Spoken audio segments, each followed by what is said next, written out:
Tá difícil hoje, viu? Quero cumprimentar meus irmãos, minhas irmãs, né?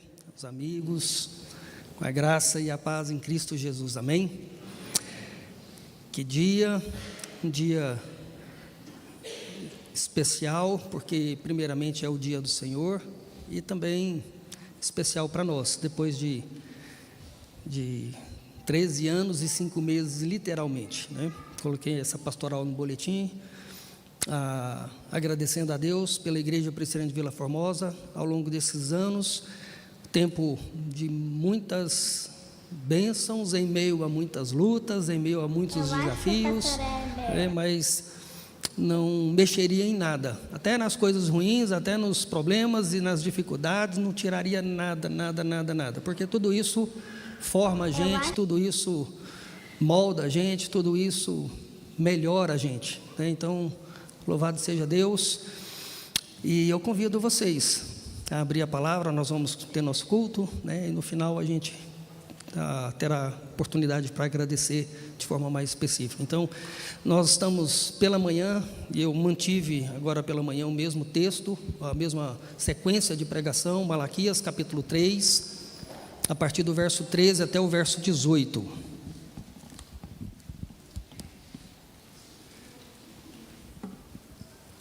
Então fica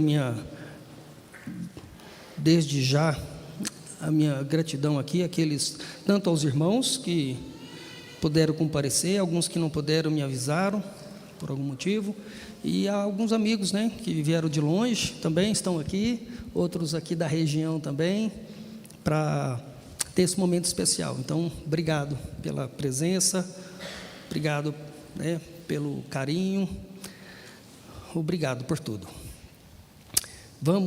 Deixa eu ler o texto, e aí vocês apenas acompanhem de forma silenciosa esse momento. Malaquias, capítulo 3, do verso 13 até o verso 18.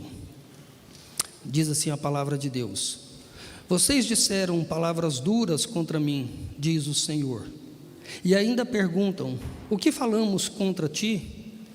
Vocês disseram, é inútil servir a Deus. De que nos adianta guardar os seus preceitos e andar de luto diante do Senhor dos Exércitos? Agora, pois, nós vamos dizer, olha o que o povo diz para Deus. Agora, pois, nós vamos dizer que os soberbos é que são felizes. Também os que praticam o mal prosperam. Sim, eles tentam o Senhor e escapam. Isso é o que o povo está dizendo para Deus.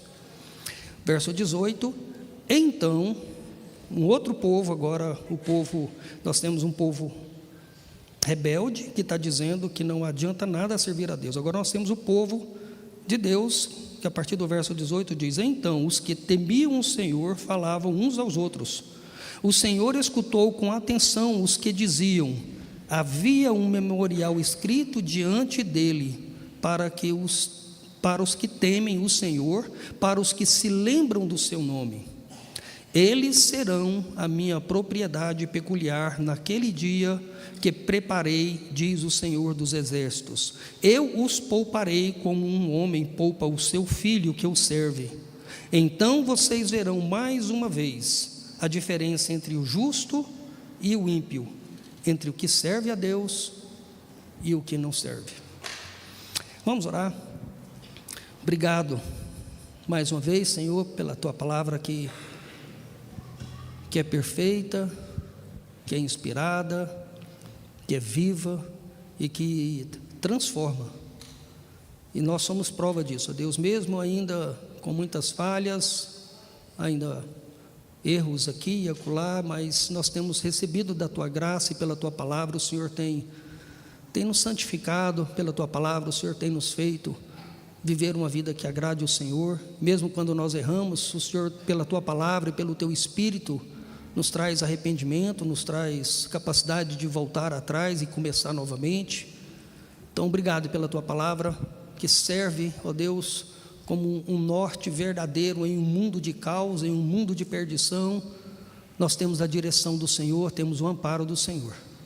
Então, abençoa-nos agora para compreender esse texto e Teu Espírito possa aplicar, ó Deus, essas verdades aqui em nossos corações, em nome de Jesus, amém.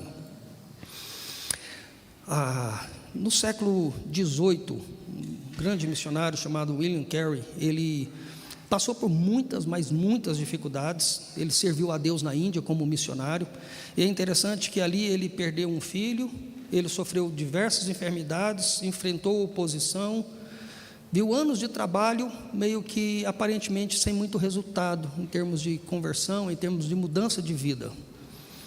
E aí certa vez um amigo, um companheiro dele, perguntou para ele: você ainda acredita que vale a pena continuar servindo a Deus? E William Carey, ele respondeu da seguinte forma, ele diz: o sucesso não pertence a mim, o que pertence a mim é ser fiel ao Senhor. E essa de fato deve ser a palavra no nosso coração, né? O nosso desafio não é a nossa tarefa, a nossa missão como servo de Deus, não é fazer as coisas acontecer, é ser fiel. E Deus faz o que Ele quer fazer para acontecer. Ele faz a mudança que Ele quer fazer, Ele converte quem Ele quer converter, Ele transforma quem Ele quer transformar. Isso não compete a nós fazer isso, isso não está em nossas mãos, mas está em nossas mãos sermos fiéis. Por um tempo William Carey não viu o resultado, mas no outro tempo o que ele plantou teve muitos resultados. Isso mudou a China, e até hoje a China, apesar de toda a crise e toda a confusão que existe lá, é um dos países, em termos de cristianismo, o cristianismo cresce absurdamente lá, mesmo em meio a tanta perseguição. Então, o desafio que fica para todos nós é que, de sermos fiéis, que servir a Deus vale a pena. E quando a gente olha para esse texto de Malaquias, em especial, a gente já viu isso no capítulo anterior, e agora, novamente, o povo aqui está numa crise. Nós estamos falando do povo de Deus, né, um povo separado de Deus, povo chamado por Deus, mas no meio desse povo de Deus, ou da igreja de Deus ali no Antigo Testamento, um grupo dentro da igreja estava questionando a Deus. Então, quem está questionando aqui Deus aqui no contexto de Malaquias, não são os ímpios que estão fora da igreja, é o povo de Deus que está questionando a Deus e está dizendo que é inútil servir a Deus. Então, olha só o que se passava no coração daquele povo, naquele contexto, para poder chegar a dizer, como diz aqui no verso 14, inútil servir a Deus. O povo tinha, por 100 anos antes do contexto desse livro aqui, eles tinham saído do cativeiro babilônico, e passaram 70 anos devido à idolatria e tudo mais. O templo foi reconstruído, eles tinham tudo para recomeçar a vida da maneira correta, do jeito certo, mas ainda assim um grupo manteve-se rebelde e questionava o tempo todo a Deus. E o desafio é que aquelas pessoas, apesar de serem religiosas, elas viviam como ímpias, elas viviam como não cristãos, apesar de se dizerem cristãos naquela época, ou judeu. Então, se você falar ser judeu no Antigo Testamento, é como ser cristão hoje. Era uma pessoa religiosa, uma pessoa que pertencia a uma nação, pertencia ao povo de Deus, mas estavam levantando questionamentos se valeria ou se valia de fato a pena servir a Deus. Eu quero destacar aqui então praticamente 2 lições e tentar fazer algumas aplicações aqui nesse momento. As lições primeiro, o próprio texto aqui nos faz essa separação sobre aqueles que aqueles que faziam parte da igreja ali no Antigo Testamento, mas eles estavam dizendo que não valia a pena servir a Deus. E é interessante, Deus começa o texto aqui no verso 13, Deus dizendo para o povo, no verso 13: vocês disseram palavras duras contra mim, diz o Senhor, e ainda perguntam, o que falamos contra ti? Ou seja, Deus está dizendo para o povo, vocês estão falando palavras duras contra mim, e vocês ainda estão se questionando, o que a gente está falando que é tão duro para o Senhor? O que a gente está dizendo? Que palavras duras são essas? É interessante que esse termo palavras duras aqui traz a ideia de muita arrogância e atrevimento espiritual. O povo literalmente aqui, eles estavam sendo atrevidos espiritualmente. Eles não tinham sutileza nem para dizer não, estava dizendo abertamente, não era só no pensamento não, ou só no coração, porque às vezes a gente pensa algumas coisas terríveis no nosso coração, será que vale a pena servir a Deus? Eles estavam dizendo isso verbalmente, porque às vezes numa dificuldade, numa luta, você pode até pensar e refletir, será que vale? Eles estavam externalizando isso, uns aos outros, e é interessante que aí, o que eles falavam está no verso 14, Deus está dizendo, vocês dizem, é inútil servir a Deus, ou seja, não tem recompensa nenhuma, não vale nada servir o Senhor, a gente está servindo, e não está valendo de nada servir a Deus. Então nesse sentido, o problema deles aqui era literalmente uma concepção bastante equivocada, apesar de serem religiosos, apesar de ser um povo de Deus, eles estavam completamente teologicamente equivocados, achando que era como se fosse como que eu diria aqui, um merchandising, ou seja, você faz e você recebe. Literalmente, se eu faço algo para o Senhor, eu tenho que receber em troca naquele exato momento, uma troca. E dentro dessa perspectiva, quando a gente olha e a afirmação deles, que de fato Deus está dizendo que são palavras duras, as falas deles aqui no verso 14, é inútil servir a Deus, e eles dizem, de que nos adianta guardar os seus preceitos e andar de luto diante do Senhor dos Exércitos? Agora, pois, nós vamos dizer que os soberbos é que são felizes, também os que praticam o mal prosperam. Sim, eles tentam o Senhor e escapam. Então, o povo de Deus está olhando, uma parte do povo de Deus está olhando para o mundo e está dizendo, olha aí, todas aquelas pessoas que são ímpias, que estão vivendo a vida do jeito que eles querem e estão vivendo bem, estão desfrutando aí, tem carro novo, tem casa nova, estão em boas escolas, e eu estou aqui ralando e passando por esse sufoco todo. Então a leitura que eles faziam, e é uma leitura que a gente também hoje pode fazer, né? Se a gente olhar para a nossa volta, você vai perceber muita gente não convertida, muita gente que não teme ao Senhor, tendo boa casa, tendo bons trabalhos, tendo coisas boas, e você muitas vezes que está ralando, está se esforçando, e aí você olha humanamente, com essa perspectiva, para esse tipo de pessoas, e olha para você e fala, não está sendo útil servir ao Senhor. E é interessante que essa impressão, ela é falta primeiramente de uma conversão verdadeira. É possível em algum momento você ter essa leitura, mas uma pessoa convertida realmente ao Senhor, ela vai aquietar o coração, vai arrepender disso e vai dizer, opa, falei demais ou pensei mais do que eu devia. Porque uma coisa é você pensar nisso e depois você se arrepender. Uma outra coisa é você pensar, dizer isso e achar que é isso mesmo, que é o que esse povo aqui, ou parte desse povo estava fazendo. Eles achavam que era isso mesmo.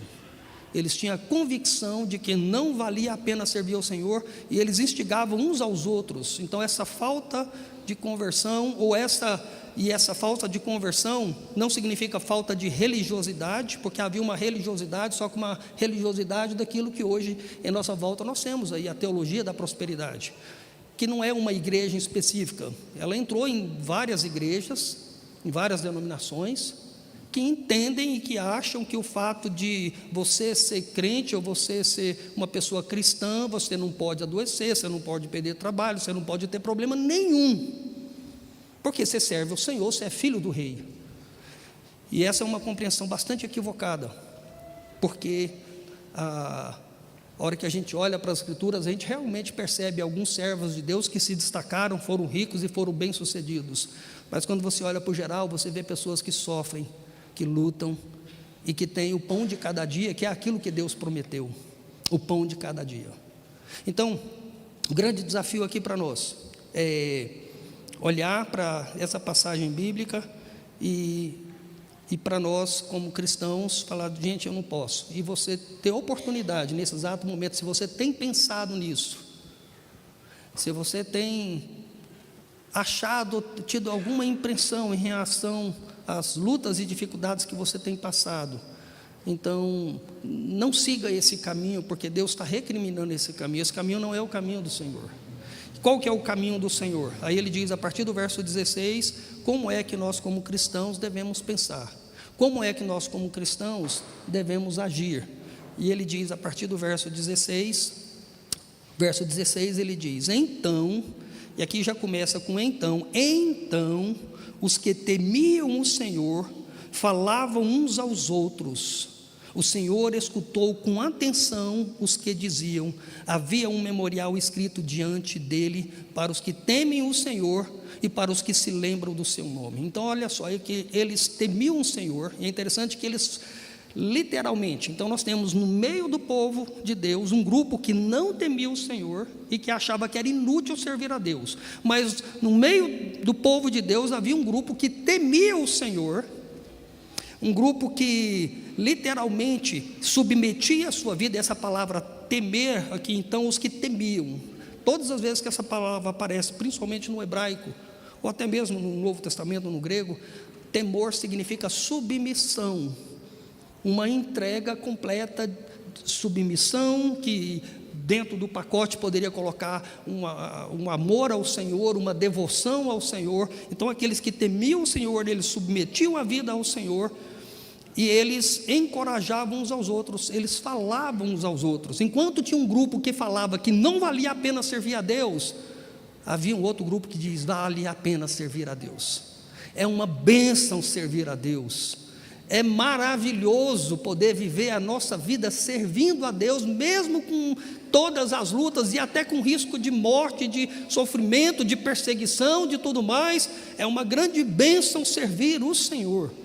Então havia um encorajamento que nós também precisamos trazer isso para o nosso coração, e muitas vezes é uma grande bênção quando a gente pode, tanto na igreja, ou em especial a gente faz muito disso nos pequenos grupos, e aí fica já um desafio, para você que não tem participado de nenhum pequeno grupo da igreja, arrependa disso e vá participar de um pequeno grupo, porque é justamente nesses pequenos grupos que a gente tem essa possibilidade maior de encorajar, de orar, de chorar com os que choram, de se alegrar com os que se alegram, porque no culto, que é uma grande bênção de Deus, a gente não tem tanta oportunidade de fazer isso, ou de conhecer melhor as necessidades uns dos outros, mas nos pequenos grupos a gente pode. Essa igreja tem sido uma bênção com os pequenos grupos, já aumentou e pode aumentar muito mais. Pode, não pode, pastor Pedro? Pastor Fabrício, conselho, nós temos gente disposta a servir, e essa é uma grande bênção.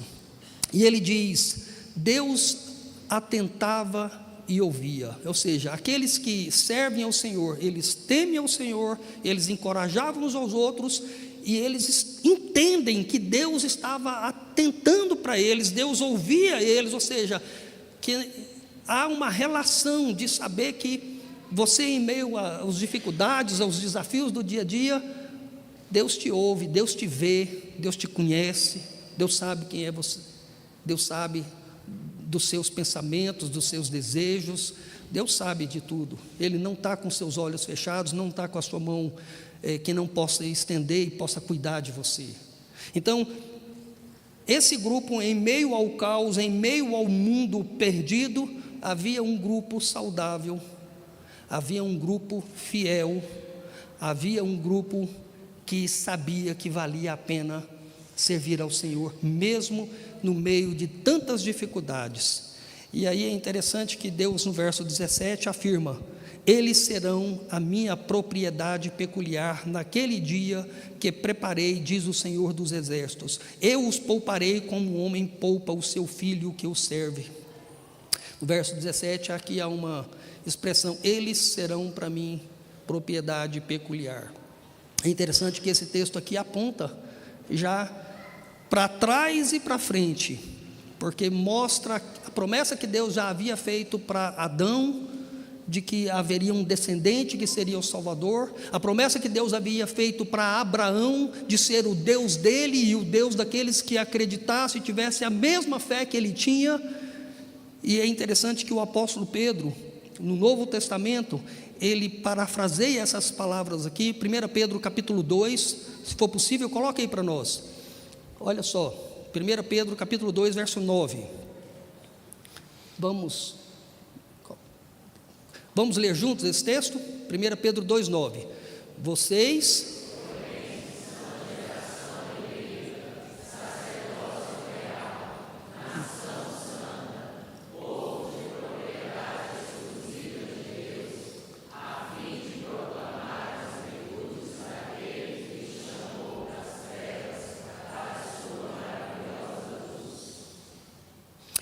Essa é a grande bênção, e ele usa o povo eleito, sacerdócio real, nação santa, povo de propriedade exclusiva de Deus.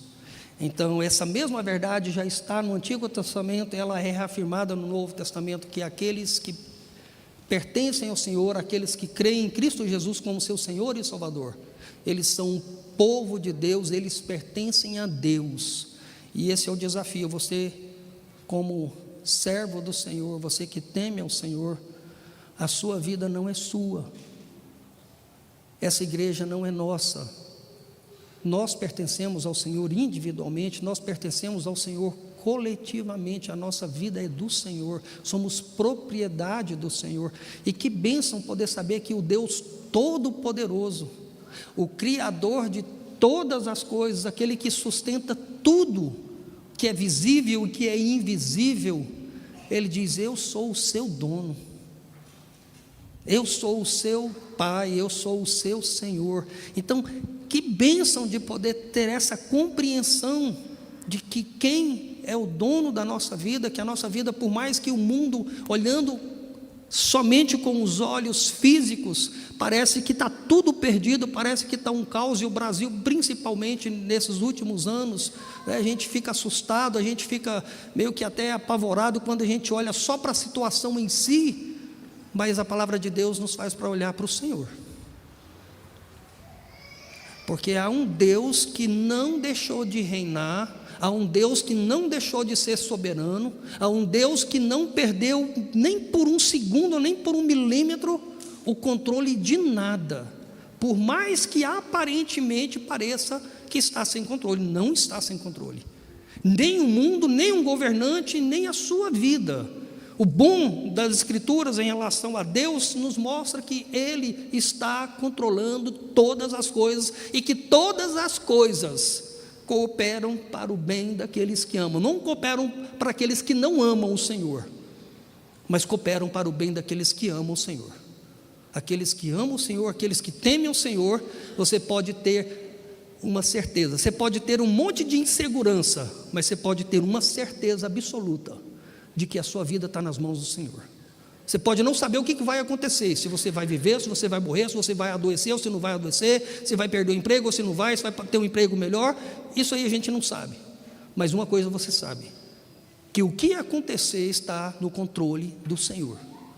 Ele controla soberanamente, Ele não perdeu o controle, Ele controla o macro, ou seja, tudo aquilo que é grandioso demais, e controla aquilo que é pequenininho e simples demais. Então essa é a grande bênção. E o verso 18, ele diz: então vocês verão mais uma vez a diferença entre o justo e o ímpio, entre o que serve a Deus e o que não serve.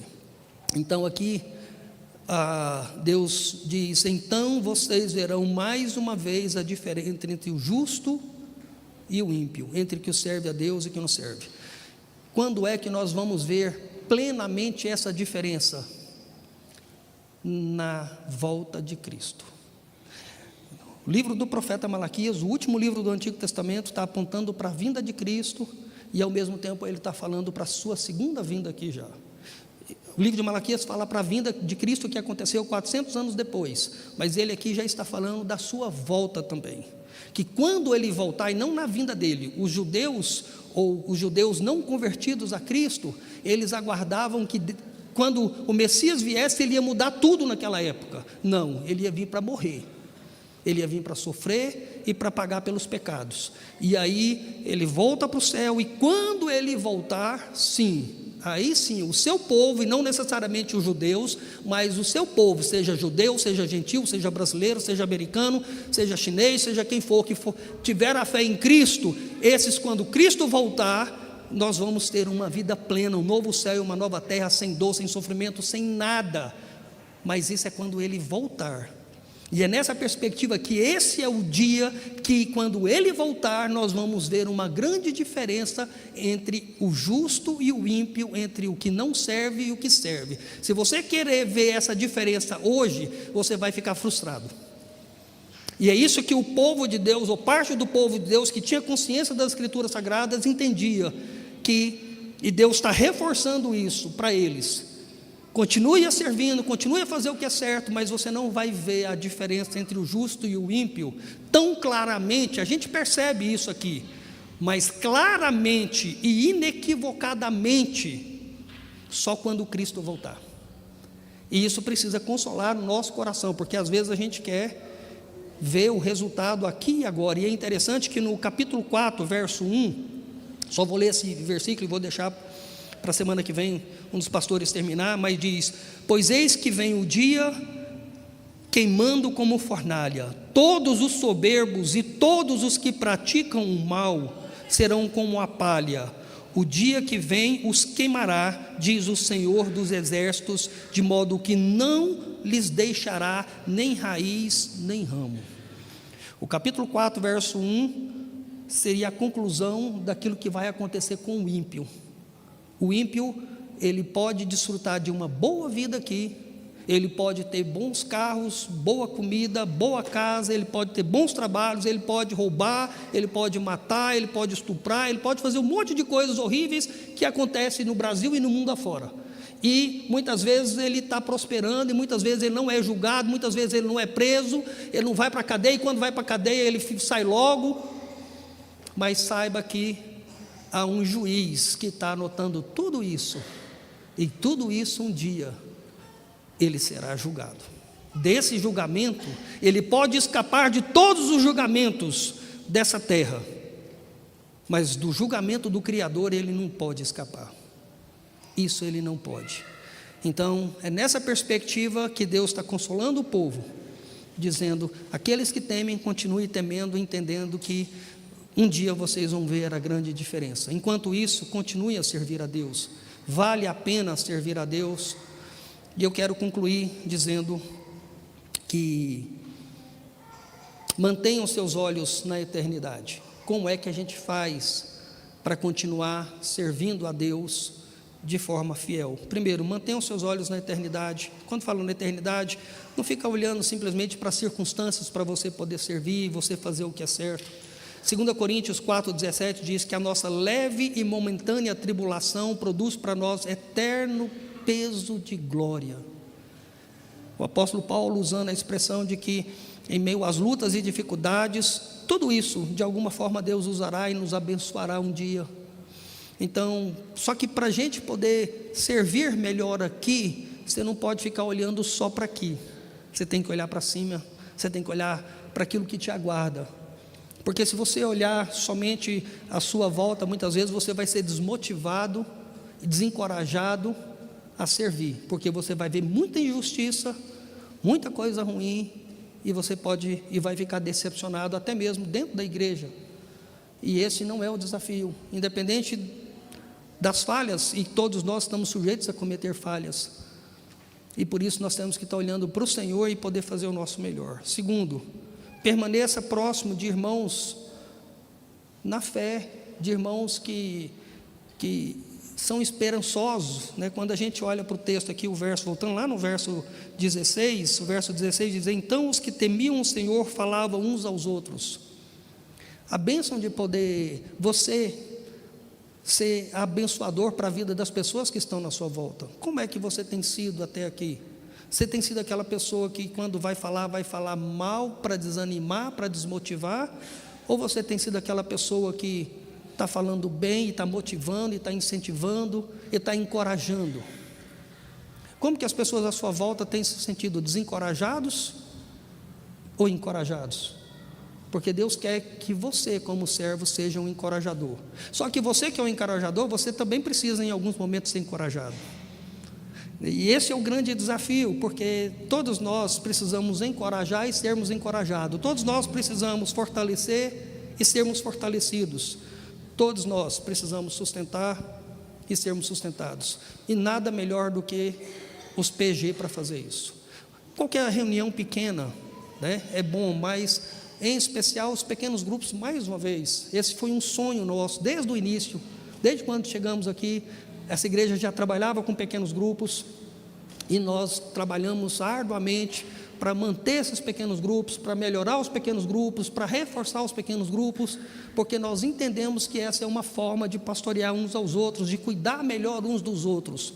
E a igreja, que à medida que ela vai crescendo, se a pessoa não participa de um pequeno grupo, ela fica solta, ela fica desencorajada, ela fica desanimada, ela não fica bem, que ela precisa disso. E então, é claro que o púlpito, o culto é uma bênção, porque ajuda, mas o pequeno grupo, por mais falho, e às vezes as pessoas podem dizer, mas estou cansado disso, estou desanimado, né?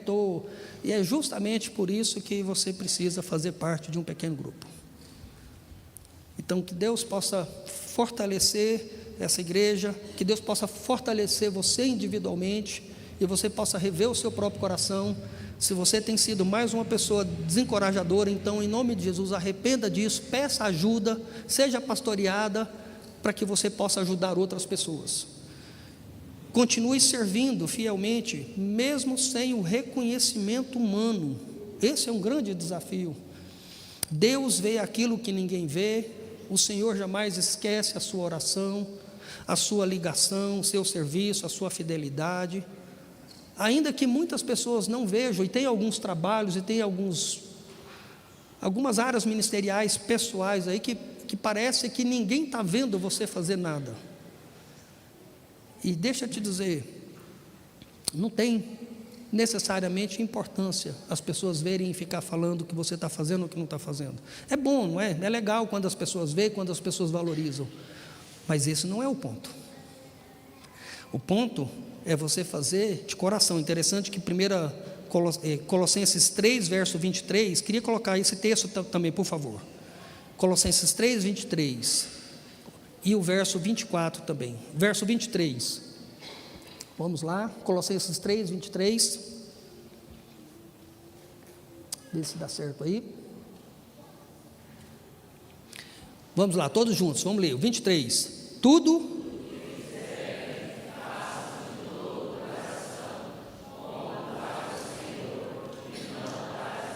24.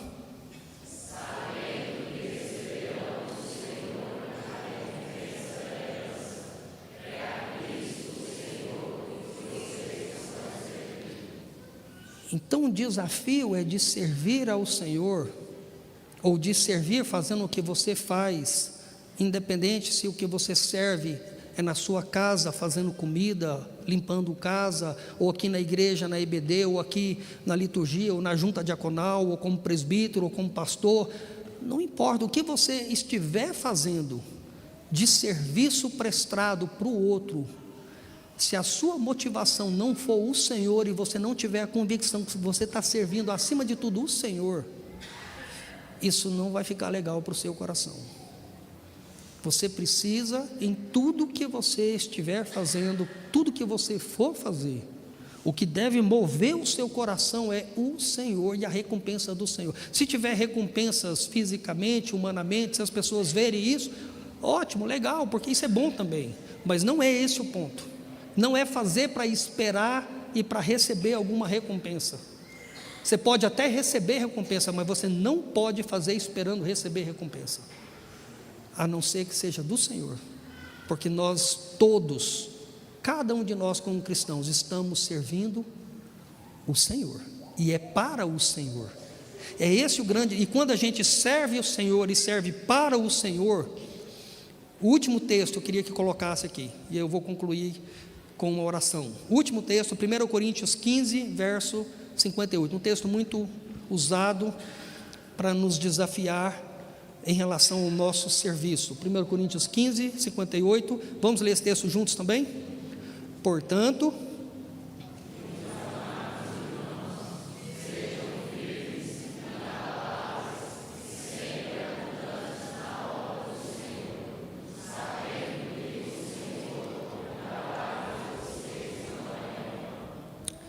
sabendo que no Senhor, o trabalho de vocês, qualquer trabalho que você fizer, não é vão.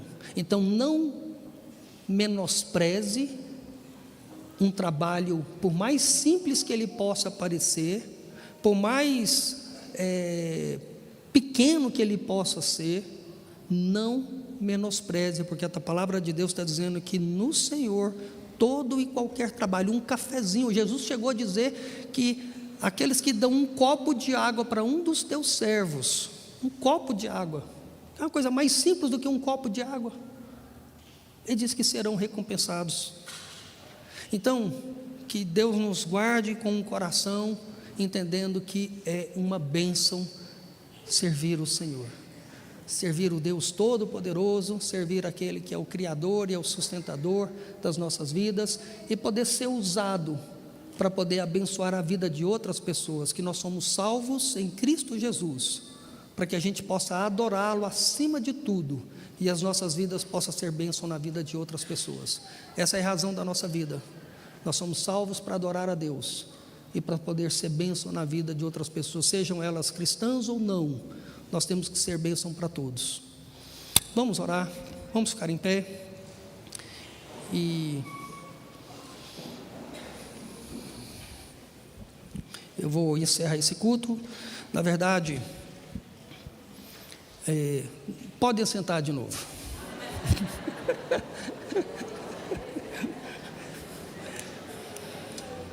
Pode. Então vamos brincar aqui de levantar e sentar, e levantar e sentar.